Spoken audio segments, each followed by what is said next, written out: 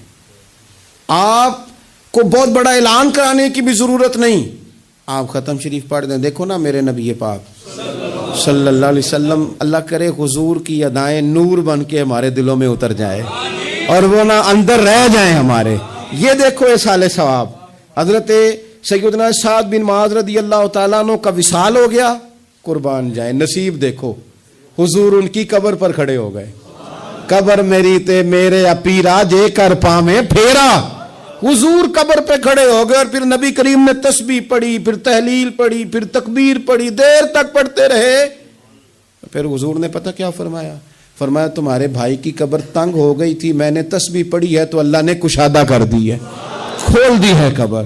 تو جاؤ نا ابا جی کی قبر پہ، پڑھو نا وہاں اللہ اکبر اللہ اکبر اللہ اکبر، پڑھو نا وہاں جا کے الحمدللہ الحمدللہ الحمد، وہاں پڑھو جا کے، وہاں جا کے کہو لا الہ الا اللہ لا الہ الا اللہ لا الہ الا اللہ محمد الرسول اللہ صلی اللہ علیہ. پڑھو جا کے وہاں سورہ یاسین، پڑھو جا کے سورہ ملک، پڑھو جا کے وہاں قرآن مجید. دیکھو معاملات ٹھیک ہو جائیں گے. یہ سال ثواب کی ترتیب بنائیں، گھر میں بھی یہ سال ثواب کریں تو ذرا درد سے، ذرا ذوق سے، ذرا اچھی طرح پڑھ کے. لیکن دعوتیں نہ بنائیں کل 10ویں چیلم کو. دعوتیں یعنی مل بیٹھو، کپڑے نئے نکالو، پوری تیاری کرو، اور جناب وہاں جاؤ اور جا کے کھانا کھاؤ اچھا سا خوبصورت سا، اور ساری توجہ ہی کھانے پہ. چونکہ وہ اس کو پتہ ہے کہ جس طرح شادی میں کھانا کم پڑ گیا تو عزت نہیں ہوگی، اس طرح اگر چیلم پہ کم پڑ گیا تو پھر بھی رسوائی ہوگی. تو جب کھانے پہ لگ جائیں گے تو دعا تو رہ گئی، جانے والے کا فائدہ نہ ہو سکا. ایک باتیں مزید اسی عنوان پر. اللہ تعالیٰ نے قرآن مجید میں یہ فرمایا کہ کل بفضل اللہ و برحمتہ فبذالک فلیفرحوا. اے محبوب علیہ السلام، آپ اپنے غلاموں سے فرما دیں کہ جب اللہ کا فضل اور اس کی رحمت ملے تو پھر خوشی منایا کریں، اظہار مسرت کریں. امام فخر الدین رازی رحمۃ اللہ علیہ نے یہاں ایک بات لکھی ہے جو بڑی خوبصورت ہے اور بڑی سمجھنے والی ہے. امام رازی رحمۃ اللہ علیہ فرماتے ہیں کہ یہ خوشی اس لیے نہیں منانی کہ انعام ملا ہے، خوشی اس لیے منانی ہے کہ رب کی طرف سے ملا ہے. خوشی اس لیے منانی ہے کہ محبوب نے دیا ہے. تو جب محبوب دے نا، وہ چند دن پہلے بڑا لطف آیا، بس ایک بات ہے بھولتی نہیں، سے ثبوت نہ منگو میتھوں نظر کرم قد ہوئی. اے میں جانا یا دل پر جانے غیر نہ جانے کوئی. یہ اس لیے خوشی منانی ہے کہ نظر کرم ہوئی ہے، اللہ نے نوازا ہے. تو اب جب اس لیے خوشی منانی ہے کہ اللہ نے دیا ہے تو پھر خوشی بھی وہی منانی ہے جس سے اللہ راضی ہو. اسی انداز میں رہنا ہے جس میں رب رسول راضی ہوں. تقریبات میں 2-3 چیزوں کا خاص خیال.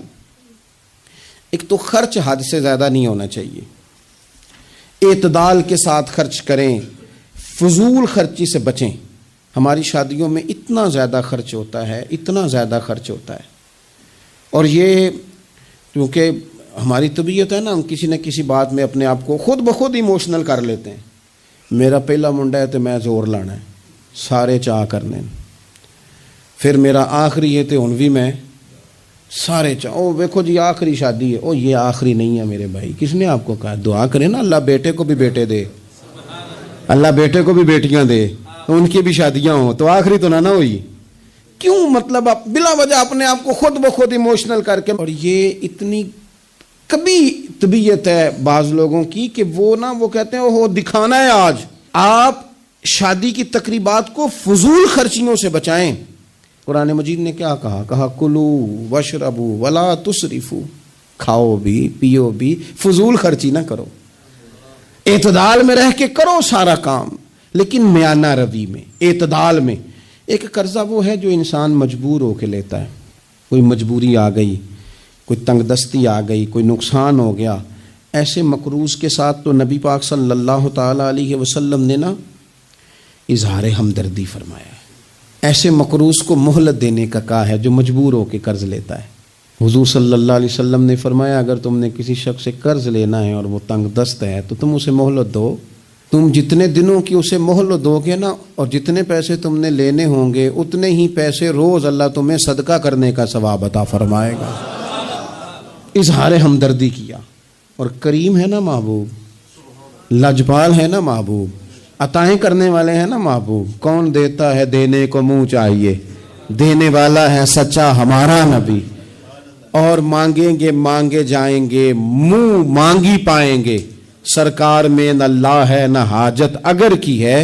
حضور فرماتے ہیں ابن ماجہ میں محبوب کریم علیہ السلام کا فرمان موجود ہے. محبوب فرماتے ہیں میں مومنوں کی جانوں سے بھی زیادہ قریب ہوں. اگر میرا کوئی مسلمان مومن میرا امتی فوت ہو جائے اور اس کے ذمہ قرض ہو تو مجھ سے آ کے لے لینا، میں اپنے امتی کا قرض ادا کر دوں گا. اور حضور سید عالم صلی اللہ تعالی علیہ وسلم، میں پھر کہہ رہا ہوں اس میں کئی روایات آپ کے سامنے رکھ سکتا ہوں. حضرت ابو امامہ رضی اللہ تعالیٰ عنہ انصاری صحابی ہیں، فرماتے ہیں میں بڑا پریشان تھا اور مسجد میں بیٹھا تھا. قرض بہت بڑی اذیت ہے. مقروض قیدی ہے، صحت ہونے کے باوجود بیمار ہے، گھر ہونے کے باوجود بے گھر ہے، ساری آسانیاں ہونے کے باوجود تکلیف میں ہے چونکہ مقروض ہے. ہر وقت کی اذیت ہے، ہر وقت کی ٹینشن ہے. حضرت ابو امامہ رضی اللہ عنہ فرماتے ہیں میں مسجد میں بیٹھا تھا، قربان جائیں نبی کریم علیہ السلام تشریف لائے اور محبوب کے میٹھے اور مد بھرے جملے، کک سواد نہیں مشری اندر اسی کھنڈاں وی چک ڈٹھیاں، انہاں ساریاں شیواں نالوں گلاں سجن دیاں مٹھیاں. محبوب نے فرمایا ابو امامہ کیا بات ہے یار، یہ وقت نہیں مسجد آنے کا، اور اس وقت کے اندر میں تمہیں مسجد میں دیکھ رہا ہوں، اس وقت کیوں بیٹھے ہو؟ عرض کرنے لگے حضور مجھے قرض نے پریشان کر دیا، آزمائش میں آ گیا ہوں، حضور کیا کروں؟ تو نبی کریم نے فرمایا میں تمہیں دعا سکھاتا ہوں نا.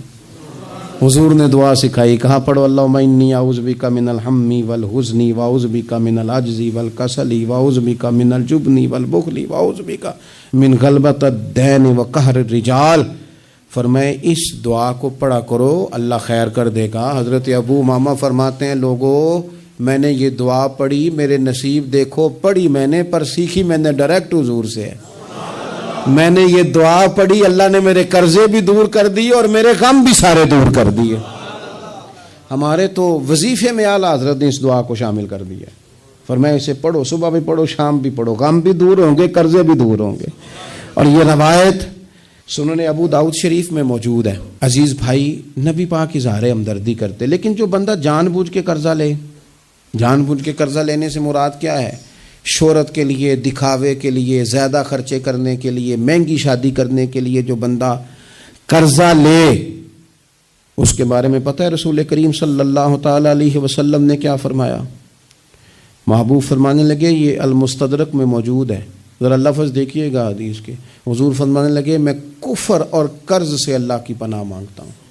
میں کہہ چکا ہوں کہ شارحین حدیث نے لکھا یہ وہ والا قرض ہے جو بندے نے شہرت کے لیے لیا، خرچے بڑھانے کے لیے لیا، مہنگی شادی کرنے کے لیے، دکھاوے کے لیے کام کرنے کو لیا، مجبور نہیں تھا، جان بوجھ کے لیا.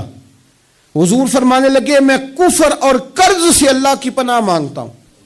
تو صحابی نے عرض کی یا رسول اللہ آپ قرض اور کفر کو برابر کر رہے ہیں، ایک جگہ ذکر فرما رہے ہیں؟ تو حضور نے فرمایا ہاں میں ایک جگہ ذکر کر رہا ہوں، میں ان دونوں کا ذکر اکٹھا کر رہا ہوں، کفر اور قرض. اتنی بڑی بات، اعتدال میں رہیں، کم سے کم قرضے. اور یہ سارا کچھ ہو سکتا ہے، کوئی مشکل کام نہیں ہے. دوسری بات، ایک تو شادی میں خرچ کم سے کم کریں تقریبات میں، اور دوسری بات یہ کہ تھوڑا سا نا پردے کا اہتمام ہو.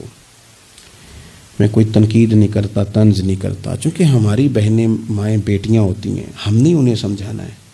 ان کو ذرا سمجھائیں، ان کو یہ بتائیں کہ قیمتی چیزیں جو ہوتی ہیں وہ پردوں میں ہوتی ہیں. ہمارے گھر میں 20 تولے سونا پڑا ہو تو ہم نے کبھی نہیں باہر نکل کے بتایا کہ پڑا ہے، کیونکہ قیمتی ہے نا، تو پردے میں رکھا ہوا ہے.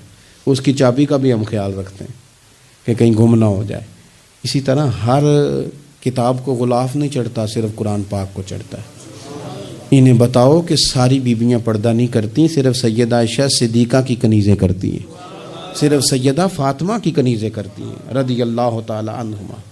تھوڑا سا نا پردے کا اہتمام. شادی بیاہ پہ تو بالکل ہی معاملہ گڑبڑ ہے، اور پوری تیاری کر کے عورتیں معاذ اللہ آ جاتی ہیں. اور یہ تو روکنا ہے ان کے ورثاء نے، ان کے جو ولی ہیں. عورت نے جو بناؤ سنگار کرنا ہے وہ تو گھر میں اپنے خامد کو دکھانے کو کرنا ہے، تو وہ گھر میں کرے جب اس کو ضرورت ہو.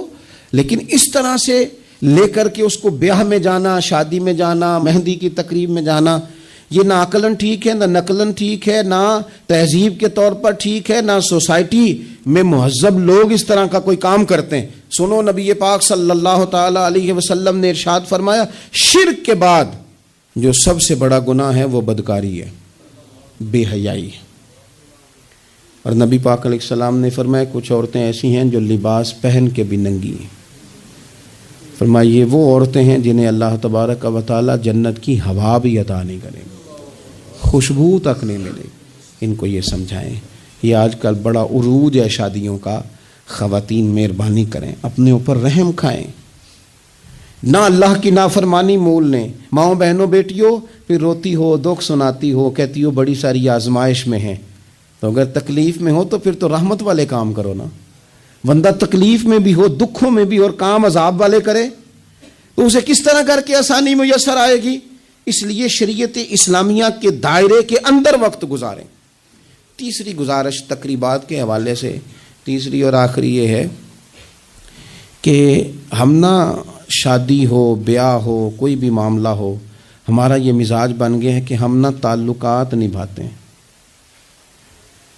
دفتر کے لوگوں کو بلائیں گے، ہمارے جو بزنس کے متعلقہ لوگ ہیں ان کو دعوتیں دیں گے، جن لوگوں سے ہمیں کوئی سیاسی سماجی کام پڑ سکتا ہے انہیں بلائیں گے. دعوت بھی کبھی کھلائیں گے تو کوشش کریں گے اس بندے کو کھلائیں جو بندہ نا جس کی ذرا فوٹو صحیح آتی ہے، لائکس اچھے ملتے ہیں. اسی طرح کا معاملہ شادی میں ہم نے کر لیا ہے. صرف اپنے فائدہ دیکھ کے، نفع دیکھ کے، بلکہ اخباروں میں بعض میں خبر آتی ہے فلاں کے بیٹے کا ولیمہ سیاسی اجتماع بن گیا. غربا کو موقع نہیں ملتا. ہمارے استاد صاحب بات سنایا کرتے تھے، وہ فرماتے تھے کہ ایک آدمی کو کسی نے بلا لیا شادی پہ، تو کسی گیراج میں کسی ورک شاپ پہ کام کرتا تھا، تو وہ نہ وہیں سے کپڑے نہ بدل سکا، انہی کپڑوں میں اسی طرح آلودہ تھے کام کے ساتھ. اس نے کہا کہ اگر میں گھر گیا تیار ہونے تو وہ لیٹ نہ ہو جاؤں، تو اسی طرح چلا گیا. اس کو چوکیدار نے اندر ہی نہیں جانے دیا، کہا تو کدھر آ گیا. اس نے بڑی کہا بھی مجھے بلایا ہے، میرا تعلق ہے. اس نے کہا نہیں تجھے کیسے بلا لیا، کیونکہ اسے پتا تھا نا ان لوگوں کا تو اسٹیٹس ہی اور ہے، غریب آدمی ان کی دعوت میں. اس نے کہا جا تجھے نہیں بلایا، اندر ہی نہیں گھسنے دیا. اب وہ جلدی سے گاڑی بھگا کے گھر گیا. وہ کاٹن شاٹن مایا شایا تگڑے کپڑے، ویسٹ کوٹ، اچھے طرح سوٹ بوٹ پہن کے جب وہ واپس لوٹا نا تو اس نے جناب خود سے اسی چوکیدار نے خود دروازہ کھولا، اندر بھیجا. اب وہ جب کھانا شروع ہوا نا تو اس نے ایک ڈونگا لیا سالن کا اور اپنا کرتا پکڑ کے اس میں ڈبو دیا، پھر دوسرا کرتا ڈبو دیا. لوگوں نے کہا تم باولے تو نہیں ہو گئے، یہ کیا کر رہے ہو، اپنے کپڑے آلودہ کر رہے ہو سالن سے. کہنے لگا میری تو دعوت نہیں، دعوت تو کپڑوں کی ہے، اگر میری ہوتی تو مجھے تو پہلے بھی داخل ہونے دیتے، یہ تو ان کپڑوں کی دعوت ہے میاں. تو یہ چونکہ ان کی دعوت ہے تو انہیں کہہ رہا ہوں کھاؤ کھانا، میری تو ہے ہی نہیں دعوت، ان کو کھانا چاہیے. اس لیے کہ یہاں تو گاڑیوں کی دعوت ہے، یہاں تو کوٹھیوں کی دعوت ہے، یہاں تو دعوت اس بات کی ہے کہ بڑی پجاروں میں کون آیا ہے. رسول کریم صلی اللہ تعالی علیہ وسلم نے فرمایا ولیمے کے کھانوں میں بدترین کھانا، یہ صحیح بخاری ہے، فرمایا ولیمے کے کھانوں میں سے بدترین کھانا وہ ہے اس میں امیروں کو تو بلایا جائے پر غریبوں کو نہ بلایا جائے. وہ بدترین دعوت ہے. اس لیے بعض صوفیہ تو یہ فرماتے ہیں کہ کوشش کر کے نا بعض غریبوں کو منت کر کے لے آؤ اپنے ولیمے کی، اپنی تقریبات کی دعوتوں میں، تاکہ تمہارا کھانا اچھا کھانا تو بن جائے نا، تمہارا کھانا بہترین کھانا تو بن جائے نا، تمہارا کھانا اعزاز والا تو ہو جائے، کچھ تو غربا کو دعوت دے لو۔ لیکن ہماری تقریبات ہماری ذاتی معاملات کا حصہ بن جاتی ہیں۔ میں تو مذہبی تقریبات بھی دیکھتا ہوں، مذہبی تقریبات میں بھی ہماری پوزیشن کچھ اسی طرح کی ہے۔ میں اپنے بارے میں کئی دفعہ دوستوں کو کہہ چکا ہوں کہ دین کا خادم سمجھ کے دعوت دینا تو بڑی اچھی بات ہے، لیکن ہمیں برانڈ نہ بناؤ۔ ہمیں بعض جگہ بڑی اچھی طرح سمجھ آ جاتی ہے کہ بعض آدمی کا بات کرنے کا سٹائل کیا ہے، اور جو آدمی روز اتنی لمبی چوڑی تقریر کرتا ہے، اس کو جب آگے کوئی شخص بات سنانے کی کوشش کرتا ہے تو پتہ چلو اکثر چل جاتا ہے کہ کہاں سے بات کر رہا ہے۔ چلیں، جواب نہ دینا کئی دفعہ اخلاقی طور پر درست نہیں ہوتا۔ دینی تقریبات کو وہ ضروری ہے کہ 600 آدمی 400 آدمی بیٹھے گا تو پھر ہماری محفل ہوگی؟ کوئی ضروری ہے؟ اس لیے تو غریب آدمی نے جلسے کو ہاتھ ڈالنا ہی چھوڑ دیا، جلسہ مہنگا ہی بڑا ہے۔ غریب آدمی نہیں یہ کام کرتا، وہ کیسے محفل کرے گا؟ وہ تو آپ ساؤنڈ والے کے پاس جائیں تو کہتا ہے دور بدل گیا ہے، اب کہاں 1500 میں ساؤنڈ لگتا ہے۔ وہ تو چونکہ ہم نے ہر چیز کو برانڈ بنا دیا، کمرشل کر دیا، ماحول اور طرح کا بنا دیا، یہ کام نہ کریں۔ آپ اس کو دین ہی بنائیں اور یہ ذوق ہی رہے نا، تو بھائی اس کے لیے پھر کسی آرٹیفیشل نعت خواں کو بلانے کی ضرورت نہیں ہوتی، محلے کا لڑکا بھی سونی نعت پڑھ لیتا ہے۔ اس کے لیے پھر اپنے خطیب صاحب بھی بڑی بہترین تقریر کر لیتے ہیں جو ہمیں 5 نمازیں پڑھاتے ہیں، پھر یہاں بھی سارے کام۔ لیکن ذہن تقریبات کے لحاظ سے بن گیا ذرا بڑا اونچا سا۔ دین اپنی ذاتی حیثیت رکھتا ہے، اپنی تقریبات کو شستہ کریں، سنجیدہ کریں، صاف ستھرا کریں، جتنی بھی قباحتیں ہیں، اخلاقی ہیں، مالی ہیں، ان کو دور کریں۔ ہم مسلمان ہیں، مسلمان بڑا سنجیدہ سا ہوتا ہے، سونا سا ہوتا ہے، اس کے رویے بڑے میٹھے ہوتے ہیں، اس کے آنے جانے کے معاملات میں شائستگی ہوتی ہے، اسے دیکھ کے پتہ چلتا ہے کہ یہ رسول اللہ کا ماننے والا ہے، یہ نبی کریم علیہ الصلوۃ والسلام کا تربیت یافتہ امت ہے۔ اللہ تعالیٰ سمجھ عطا فرمائے۔ آخر دعوانا مرشد دے عشق تصور وچ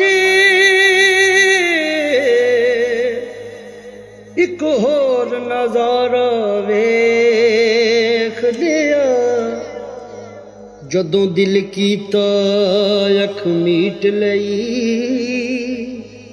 محبوب پیارا ویکھ لیا۔